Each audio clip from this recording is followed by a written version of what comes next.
Okay, on today's video, we're going to talk about Facebook ads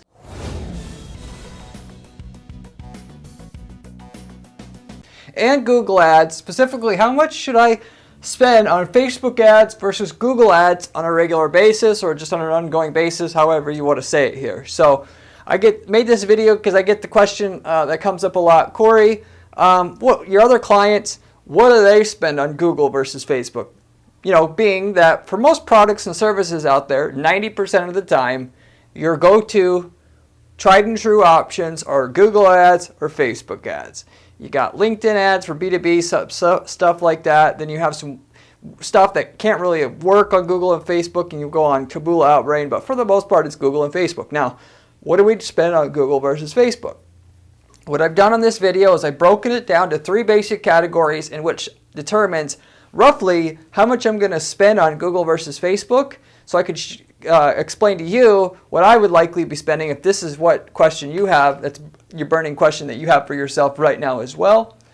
And so it's not so much a certain answer as is, what are these 3 categories do they fall in? And of course I'm going to give actual examples of each category, the businesses, and actual campaigns that I've ran with Facebook ads and Google ads going at the same time, and how much basically I spent between them, what kind of Facebook ads we were running that made it work, and you know, the angle with it and all that, so you understand why we went and placed it in one category versus another as well. So a lot of it just has to come down to, are you new in business, or you know, basically, do you have repeat customers or you do not have repeat customers? And if what you have is more so you don't know what you know, you don't know you need it until you see it, then you're in a different category. So anyway, I'm going to explain those categories to you in detail, how you should kind of fall or lay in between these categories, so you'll know kind of, at least to get you started,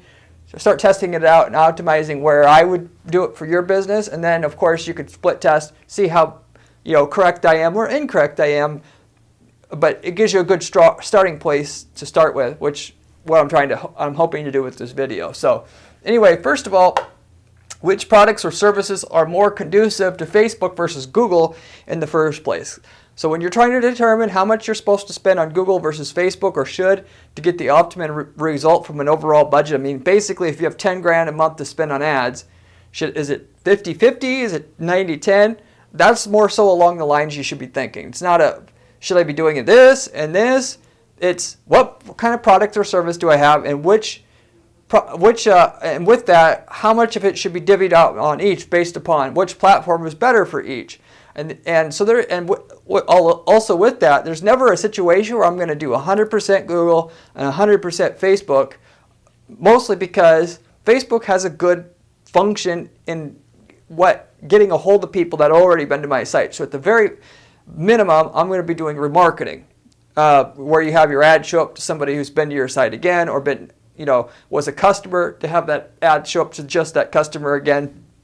Versus the flip side of that is somebody totally new to our company and brand getting up to our site in the first place. So anyway, the 3 categories are like event-driven single purchases. So basically, when you need it, if you have a cavity, you need to get a cavity filled. You don't give a crap if you see an ad for a dentist unless you need it right now.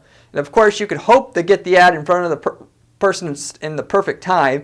But it doesn't really matter, because they know they can go to Google and find somebody, even if it is so first of all, if it's not the perfect time, then they'll ignore it. And if it is the perfect time, then maybe your ad will work. But because they need it such a small, slim amount of time of their overall life, it's not likely that you're going to be profitable showing it to everybody and hoping that you got that one day out of the 2 or 3 year period that is actually right for them. And so that's the type of thing that this first category involves, and it has its own kind of spread in terms of Facebook versus Google. Mostly there where you go Google search, and then you do some remarketing, half of which you kind of do on Google Display Network and half of which on Facebook. Actually, I weighted a little bit more towards the Google side, because Facebook is just one site, and then Google Display Network is lots of sites. So they're more likely to be on these other sites, let's just call them other sites, versus Facebook in itself as a whole for all types of users combined. You also have the second category, don't know you want it until you see it.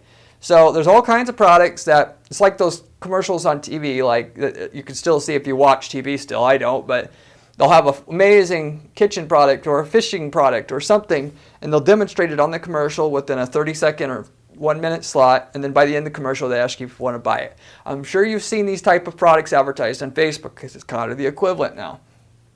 In that situation, then you spend a whole lot more on Facebook because Facebook's the perfect medium to do this in. Why? Because you get a huge ad block. And of course, you could do on Google Display Network, you could have a huge ad block now, but they're not as likely to be focusing on it as intensely. Whereas on Facebook, you can actually have a video on there and you will get someone's attention really, really well if that's what you have to market. But the key thing here is, like I said before, I'm never not doing Google and I'm never not doing Facebook. You just do more Facebook in that case. And then what you do is you do some Google, make sure that the person, once they finish their purchase, they can always find you. If they're looking for a competitor, they can find you. If they're looking for the product itself on Google search and they've been to your site, you make sure that they can find you. There's some other situations where if you want to get the maximum ROI from your overall budget, then this is the way that you do it. I'll explain a little bit more in a little bit. Then the last category is customers who often buy things from you again after the initial purchase. So this would be, stuff like, a restaurant lives and dies on its repeat customers. If you have dog crap food, it doesn't matter if you can get a customer for $1, you're going to lose money. Eventually, everybody's going to know your product's crap. So it's all about repeat business. And there's ways to advertise even for a restaurant. There's a way to advertise for any PPC, any business using PPC. I don't care what it is. You want to challenge me? Leave a comment down below. I'll give you a way that will work. I've set up hundreds of campaigns. There's no chance that PPC won't work for your business, whether it's offline, online, B2B, B2C, e-commerce, non-e-commerce, doesn't matter. It'll work because there's so much variety out there. If it doesn't work at Google and Facebook, it'll work somewhere else. And then Google and Facebook have so many different targeting options.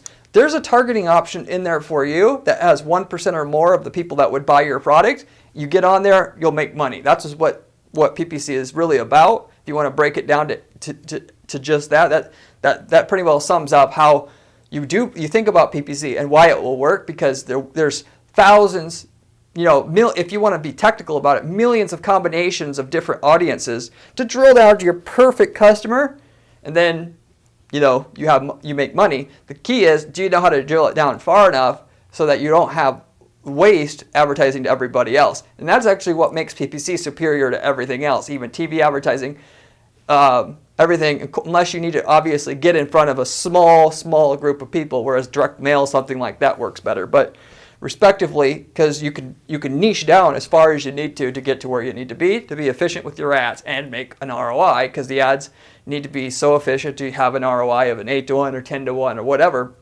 So anyway, with all that said, I'm going to go through some examples of companies where I've ran ads in each one of these three categories I just described to you, and then so you can understand where you fall within the mix of these three categories. So event-driven purchases, this is where you basically look for it when you need it, and then you buy it once, and that's it. In that situation, like the dentist, I'm running ads for dentist in Denver, or dentist near me, and I'm spending 80% of my money on that, and then I'm going to spend 15% targeting people who, after they've been to my site, doing remarketing. And then I'm going to spend 5% of my ads doing remarketing to people who've been to my site, but specifically on Facebook.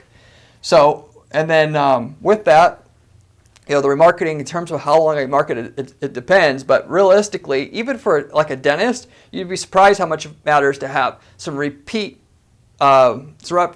in your advertising, because a lot of times people will call and they won't actually decide to come in, or they'll abandon the appointment or whatever, and the remarketing makes sure you get the full value from the initial click.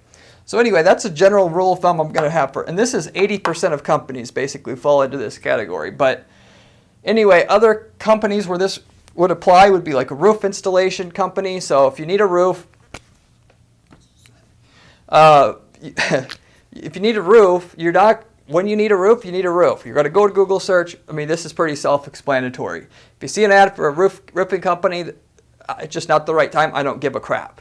So that's the test that you're trying to pass, your product or service trying to pass, just what I described there, if you're going to decide if it goes into these other two categories or this first one where most of the people are at.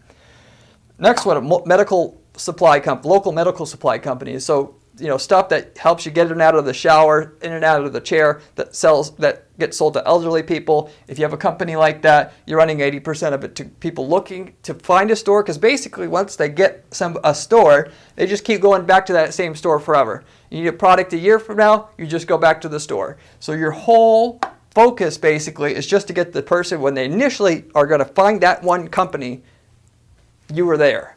Okay? And then you follow up, of course, to make sure you're kind of re-cementing in the remembrance of your brand, but that's really all it's about. It's not about getting the person to come in and see, we have a new toilet seat cover here. No, it's just making sure that you are the brand that they're always going to choose forever after that point. Because when they think of the store, what's that store I was going to go to? Oh yeah, if you've been remarketing over the course of a year and a half, which Google allows you to do, after they went to your site the first time, you're going to be cemented in their minds, and they'll basically never forget it after that. Anyway, the next one is specialized scientific equipment. So this could be like a blood analyst machine or something like that. Essentially, when somebody's going to buy that, the higher up in the company decides they're going to buy that, they get some subordinate to go get 3 quotes. And then you got to be there on Google search under the assay equipment, or you not. And if you're not, you basically are asked out. So that's pretty much it. Of course, you're going to remarket, testimonials, reviews, case studies, whatever you need to instill the trust of the user that you're the best person in this category once they've been to your site, but pretty much that's it. Fertility clinic. So obviously somebody could go out and have a Facebook ad that gets somebody excited about being able to get pregnant for the most part, until you've already spent every dollar you can getting the person that's already looking for a fertility clinic for the first time. Then you're going to go and you're going to spend all your money there with a little bit of remarketing like the others I mentioned, and that's just what you're going to do, because that's where you're going to get the biggest bang for your buck. It's not about can you get a customer here or here. If you want to know how to get the maximum leverage out of your budget for something like that or similar, you're going to go everything you can for people already looking to buy fertility clinic in Denver, whatever. The last one would be like an office rental. So if you have office, you're like a real estate agent, commercial real estate agent, you're trying to rent out offices for somebody, even if it's targeted to somebody who actually is in the market for an office. Just seeing an office on a Facebook ad, they still don't give a crap. You want the person who wants to have a real estate agent that specializes in that and advertise there on Google. You're going to get a better return doing it that way versus vice versa. Now, with all that said, if you get every last click you can on Google already, then you can, instead of spending 80% on Google search, you could spend 70, and then you spend 30 on this display advertising, where that extra 10% on display advertising is going to go after finding new customers with the display advertising. You just don't go there until you've gotten them all the low-hanging fruit with people already looking to buy on Google search. You can run a little bit on Facebook, a little bit on Google Display. I'm going to start off by targeting people who've been to my competitor's site already with my ad, so that basically on Google search and through their Google Display network, if they're going to a new site, they've been to my competitor's site who also has commercial real estate. I know they're in market. I want my ad to show up there. The ad's going to say something like, we offer lower rates than all the other people in Denver. You get them to your site, bang, you got them. And so it's about getting leverage. If you want to scale your business, the display advertising is the way to do it. On Facebook, it's the same way. You don't be able to target your competitors there on Facebook, but there's a way it's through machine learning that Facebook has thousands and thousands of data points on all their users that they could tell when somebody's in market for a commercial property. And then in that case, you can have your similar ad that kind of says, hey, we're offering the cheapest rates in the area in terms of our commission, and then you could get them the same way. And so the other thing that I'm doing beyond that is when somebody types in my competitor on Google search, I'm going to make sure I show up there every time, but that's just a side note. And so when that little bit of display advertising works, I'm going to do a bit more and a bit more and a bit more, and then the Google search percentage that I have, instead of 80%, might be 50-50 before I'm done, of which half of my new customers from Google search, half of my customers come from these display ads, like I talked about, basically my first go-to for something like that.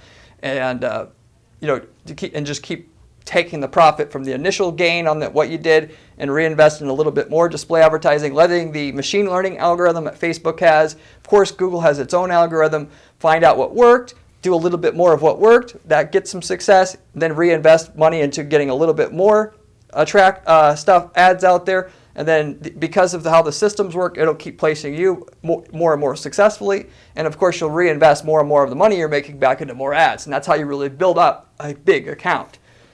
So anyway, that's the deal on that. I could get into more detail on the display advertising, but I won't. This is not what this video is about. I have plenty of other videos that can talk about how I do display advertising. I also have a book written out on that exact topic. Anyway, if you don't know you want it until you see it, then I'm going to run 40% of my ad spend on Facebook right away. And then on Google search and Google display, it's 30 and 30. So with that, even though Facebook, like I told you, is the perfect medium to have something that the person doesn't know until they see it, to have it shown to them, still, you're not going to get the best bang for your buck unless you have some supplemental advertising as well.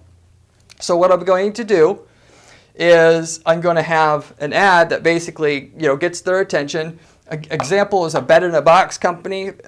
Casper Mattress was a company that came out with a foam mattress that you can mail to the people. And then right after it was released, then they had lots of people coming out and trying to take from their success because they were extremely successful. And so with that, client had a 10% off our mattress, which looks like the same quality as Casper. Got them to our site, they purchased. Through their machine learning algorithm, they were able to find people who are already interested in Casper because Casper's got a Facebook page. They know who goes to Casper's site because they have a Facebook like tag on their site. Which this is kind of how this works. And so it was very successful. But at the same time, we would have remarketing ads running on Google Display Network. We would have Google search ads, so if they've been to our site from our Facebook ad, and then they later on go look for bed-in-a-box companies basically that sell those, if they've been to our site, we'll have our ad show up for bed-in-a-box. Whereas if they haven't been to our site yet, we would not advertise for bed-in-a-box because it was too competitive. So we would use the Facebook ads to drive the new traffic in, and then if they're going to go ahead and see what else is out there, we're there. Because the statistical likelihood that they buy is much higher in that case, therefore we can have a chance to have an ROI. I'm also going to have for each of the competitors, have my ad show up on Google search, and I'm also going to make a list through a custom intent audience of all the people that are our competitors, telling Google, I want to have my display advertising show up for people who've been to our competitors' sites already, and if so, we'll offer the 10% off to them as well. So you get a general idea of kind of how this works. It's a funnel, using Facebook to funnel in, and then Google to finish the job. Personal injury lawyer. So you would think normally you wouldn't need a personal injury lawyer until you need it, right? Well, we found a way to get a list of phone numbers that had cell phone data that showed that were tagged with people that were near a helicopter pad. And so we knew the person who was going to get that was in an accident that needed to get airlifted somewhere else, they're likely to have head and spine injuries. Well, we had an ad that told the user that we are a specialist in head and spine injury, car accident, accidents basically. And so in that case, when they see an ad on Facebook, it really got their attention and it really worked. And it was a nice little hack because on Google search, it's way too competitive basically. So with that, we want Facebook ads, and then we finished off the job with Google search and display, similar to like I talked about the bed-in-a-box company, okay? Next, roof repair company. So anytime that there would be a storm, like for this roofing company, they would run Facebook ads because in that case, other places are busy. You can get your fully booked up without having to go door to door by having the Facebook ad there and just saying that you're doing volume discounts to people in the quote-unquote city area with the storm. Please contact us. That really worked. You can do it with like a tree company to pick up all the tree damage. Same thing. I've done it there as well. So a Facebook ad gets in front of the people that know they want it, but they don't know to search for it necessarily. Okay. Another example, specialized tools. So this could be special tools that you use in construction. There's a specific example I was thinking of as well with this. Then you demonstrate the tool, special saw.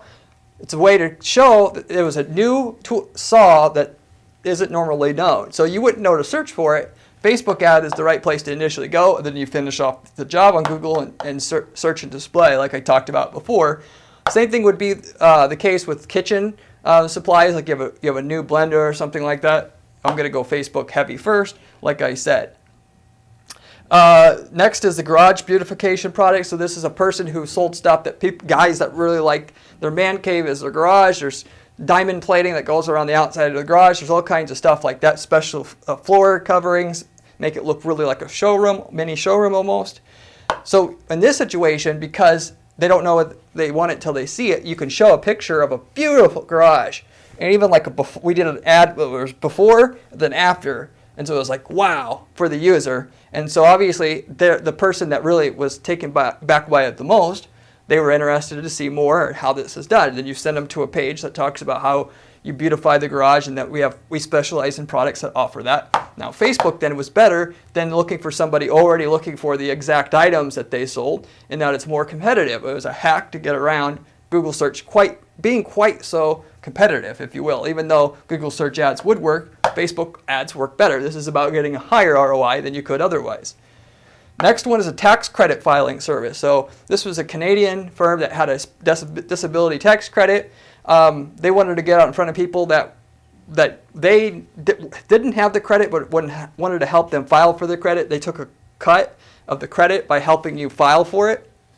And basically, Google search is barely anybody searching for it, but if you advertise on Facebook, we found the best ad was a check, a disability check, and just the check showing that you could get like 20 grand for this tax credit, and then send them to a landing page. That actually, you show them the end result basically. You don't show them the product, you show them what they're going to get. Nobody wants a drill, they want a hole in the wall. So if you show them the hole in the wall and it's different than everything else, and it's what they want, now you got something that Facebook will really, really work. So you can identify if that's you or not based upon that kind of information. But that works really, really good on Facebook. And then, we supplemented with Google Display and Google Search. Of course, if you get Facebook to work good enough or something like that, then you could use Google Display to leverage even further. You can use their lookalike algorithm, just like you would use Facebook's lookalike algorithm. And so half of your eventual ad spend will go on Facebook, the other half will go on Google Display, because with all the sales Facebook is initially going to get you, that's more efficient for that type of thing. Now Google's going to pick up all the people coming through and converting and say, okay, now I kind of see what converts, what type of people convert, and then they'll help you find even more customers. That was the way that we went through it with that client. And so if this is the type of product or service you have, of course it would be the same way. And then last one, wanted to give you a B2B example, sales training services. This particular case, when you have like a B2B product or service, specifically service, you want to have to show the results. It's again, not the drill, but the holes. Sales training service increased sales of XYZ company by 65%. They see the ad. They aren't really taken back by it yet. Then the next day, they see another one. XYZ got 112%. Then the next day, ABC company got 115%. And you just keep showing them those case studies until they're finally like, okay, I want that.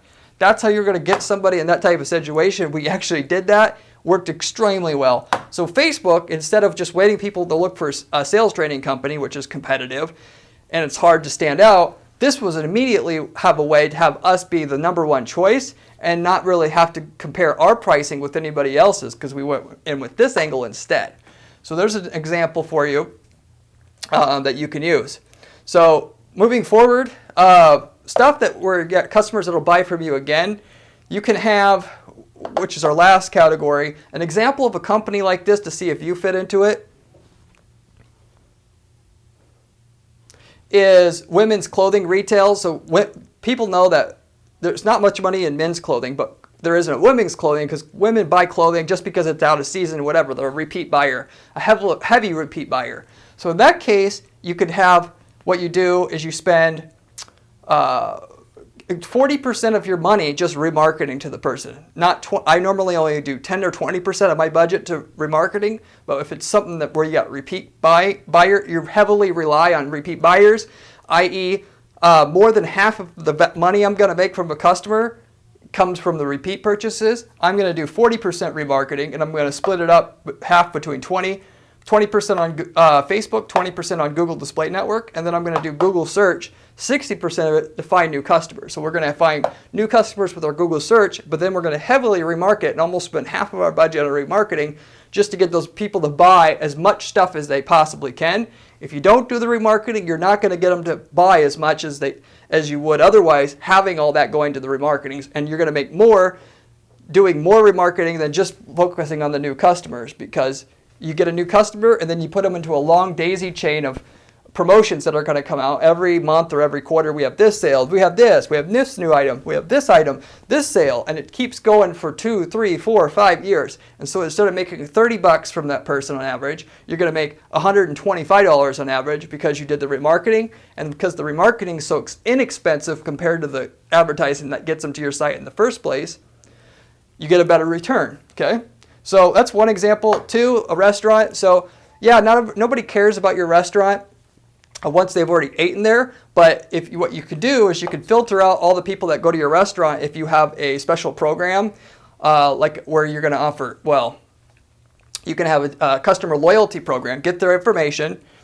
then you can have an ad that shows up for that person, it allows you to remarket to them, that offers birthday party packages, so that those people that go there a lot already, you get them to commit to a birthday party package for some sort of special price, and now you have a regular stream of people getting the birthday packages, which they make more money on than average, where they're not as price focused, coming in. And whereas you only had maybe a few a year, now you have 50 a year or 100 a year because you got this ad and you got a way to get their email address, so you can remarket to them on Facebook. And so anyway, with that, I'm going to then that's where I'm going to be able to spend most of my, for a restaurant like that, most of my money, 40% of my money, focusing on that and 1 or 2 other offers. This is something we did for a restaurant, and it worked extremely well. Would work for pretty much most restaurants out there, except for high-end fancy stuff.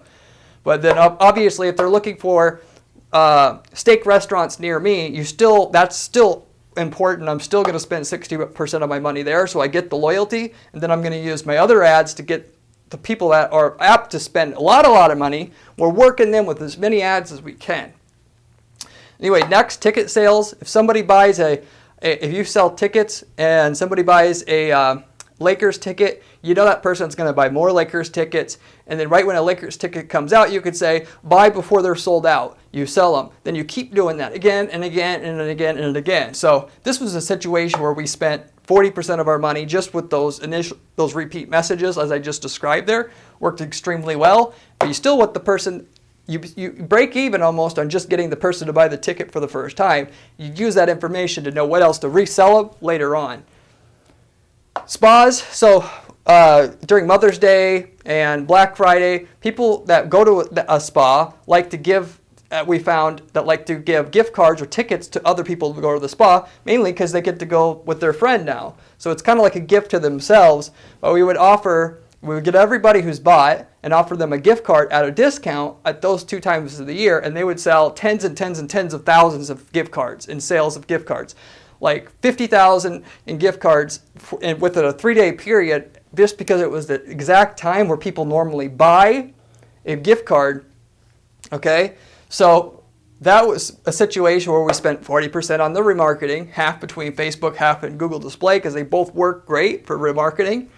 And then the rest of the time, we're just spending the 60% on getting people that are looking for a new spa, like I talked about before. The other one is a golf supplier. So person sold golf clubs and stuff. When a person goes golfing, they go golfing every week practically. They need new balls, they need new tees all the time. If you're not a golfer, they need to buy. They're buying stuff all the time. A new driver comes out, they upgrade the driver every year, or a certain percentage just keep buying every year new clubs because that's their thing. So that's a situation where I'm spending half my money showing them the new driver that comes out. And of course, if they buy a Callaway company that buy Callaway brand products, when the new Callaway products come out, I'm showing them an ad just that shows the Callaway products, because that's going to be the most efficient use of your time. We actually did that with that company, but we didn't spend more than 60% of our money looking for people looking for pro shops in the city that they were in. We spent most of it, so when we got them in, we know which people were most worth spending most of our remarketing budget on, and of which what kind of items they're specifically interested in. And then we had a specialized ad that showed them basically what they're likely to be interested in when a new model comes out. And of course, we mixed in there a little bit of, hey, if you spend over $500, we'll give you 10% off just this weekend. That was another offer that we ran. But you get the general idea there. The next one's tech schools. You could spend 60% of people to get people in that are interested in an X-ray school for X-ray tech program. But once somebody comes in, you got to convince them to keep going. And so when a new class registration is about to open, you can get a higher compliance rate of people coming back if you remarket to them way before, and get them to commit as early as possible. And every start of the new semester, you run those ads. So 40% just went to doing that exactly by itself, as well as remarketing to people who got to our initial page that talked about the X-ray program and remarketed to them until they actually bought. A lot of times they'll call in and ask questions, they'll think about it, and to get them to commit initially, but 60% just went to Google search ads for people who were looking for an X-ray tech program in my general vicinity. So, and the last one is a florist. People in the floral business will tell you basically Valentine's Day and Mother's Day, but primarily Valentine's Day is like where half the sales all year come from.